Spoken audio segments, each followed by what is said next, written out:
Hello guys, welcome back to the video. Today is day 12, season 1 on the model farm, so let's get into it.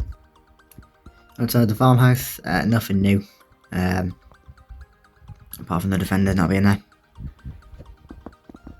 In the shed, also nothing new, still the same kit in there that possibly will be moved, I'm not too sure. Been speaking to the farmer, because obviously he tends to put the sheep in a shed and then make a pen for the cows, but obviously this year he did it differently, and he's thinking maybe as of this winter he'll see how it goes keeping the sheep out, because they're all quite hardy, so they could technically survive in the fields, and then if anything happens, the weather turns bad, he can make up a pen. Just because he really does need storage in the yard. He just misses having the sheds available, because obviously the sheep pen took about 2 bays this year, so there wasn't much space. So if there's only one shed that's occupied, it's just a bit more space for kit really. But he's not too sure, because obviously you can never know with the weather, so it might be happening in the future, but I'm not too sure. Then we've got the muck pile from both sheds, and we've got the farmer's son here in the 3400 telehandler, the muck grab. Just loading the muck into the herbs dump trailer, and he's got the 7740 on the herbs trailer, and he's about to get in that. I think this is the first load, so probably about 2.5, maybe 3 loads of that trailer, and he's taking it to all the other farm for us or them to use.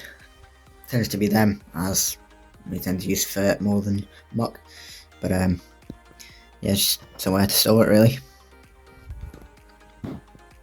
In the shed, nothing new with the kit. I got the quad parked up in front of the workshop. So I think the farmer's son's been doing a couple of bits on it.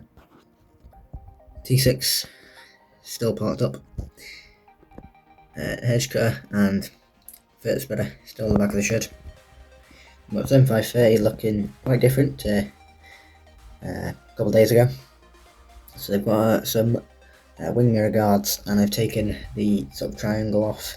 They're waiting on a proper linkage that will be ordered at some point, so I should be looking like this for a while until they order it and get it fitted. I'm not sure if they'll take it to the dealership to get fitted or fit it themselves. I'm not too sure if the farmer knows how to do or how to fit linkages, so we'll see. But yeah, she'll look quite smart with linkage there. Yeah, so mirror guards, I believe, were the farmer's son's idea. So it's pretty much every tractor has them. 6616 doesn't. I don't think the T6082 does, but I think the farmer's son was debating it, but that depends what the farmer says. And if you got a couple of bits and bobs, yard scraper, pallet forks, digger bucket moved out of the way, and they've got this herbs loader in the shed with the ring feeder on it. So the pen's been taken down now, so that'll be taken to the other farm at some point, but it's just been left on the loader because, well, they don't need it. Sort of taking up space in the yard, so but yeah, they don't really need the ring feeder now, so they'll take it to the other farm and bring it back for next winter. Then we've got the tail in the bucket just there. T6080 and mini digger still powered up. All the hurdles against the side pit wall there.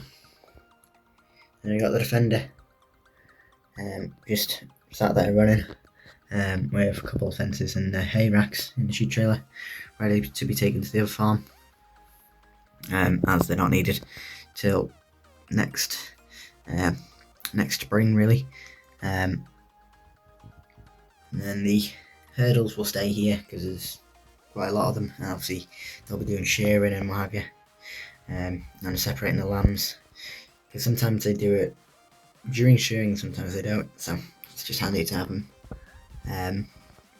on the farm and they're not in the way there. So yeah, but obviously shearing's only for a couple of months.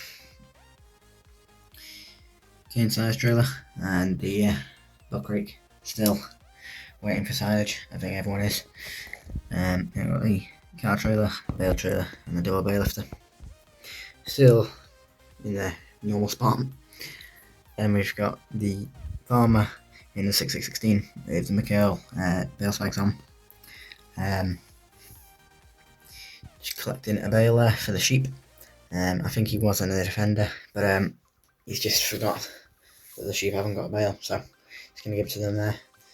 And as you can see, he's got the rolls on because he doesn't want to pierce the wrap with the bale spikes, although he's taking it off anyway, but it just saves it falling apart. Because I think it was a couple of years ago now, it was like lockdown, I think, the farmer's son was getting a bale and he had the bale spikes. They had a one spike, and he put it through the middle of the bale and the bale just pretty much fell apart because the wrap was pierced.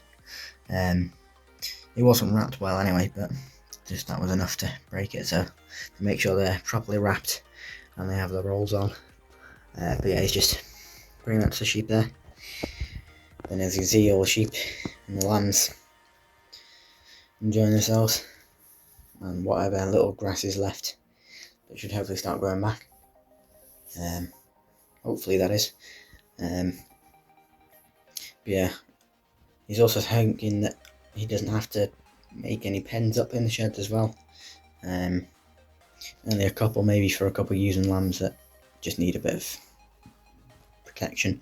Because not every lamb is fit to be born in the field and can just get on with life. Especially if they're smaller, they need to be preferably indoors and get a bit stronger before they go back out into the field. So, but he doesn't know until next year. I think he might give the sheep both fields as access, so then both fields are at an equal sort of length of grass by the time the cows come back out.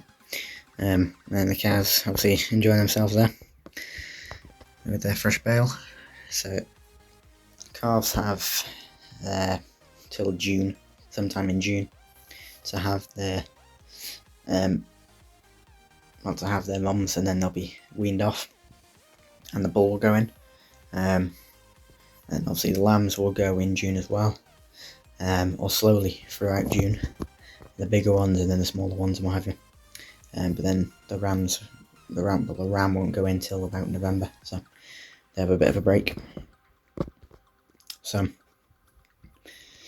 yeah, and coming down the road here, got the contractors 724 Fent and their Conasanka, just coming back from spreading a bit of slurry for someone.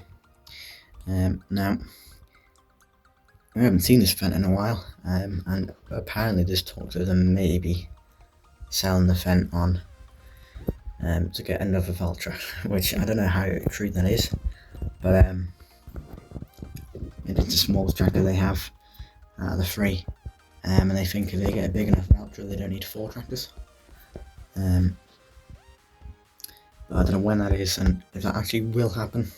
There's just been talks about it, so we'll just have to wait and see. I don't know if they missed their old Valtra or what it is, but for now she's staying. Yeah, I thought they'd actually sold it because we hadn't seen it in a couple of months, but no, it's still going. Then on the other lane, got a Ford 8210 without an exhaust. Don't know how he's got away with that, but he's taking it to a dealership there to get it done up. So I don't know what's been happening to it, or what's going to happen to it.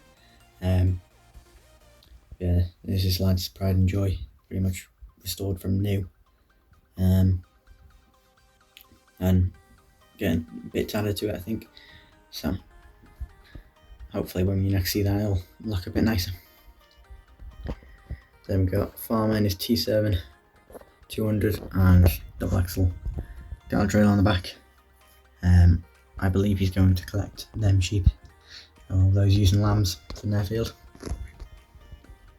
And as you can see, he's got the disco there, the farmer weighing to for the cow trailer. There's only a couple of sheep here, but there is some further down, and they were let out into this field about a week ago. But the farmer's made a decision that he wants to use it for bales or silage, I'm not too sure, so he wants them out. So I believe he's just waiting on this farmer here. Not sure if they're the same farmer or not. Yeah, as you see, they're all Texels there with their lambs. So yeah.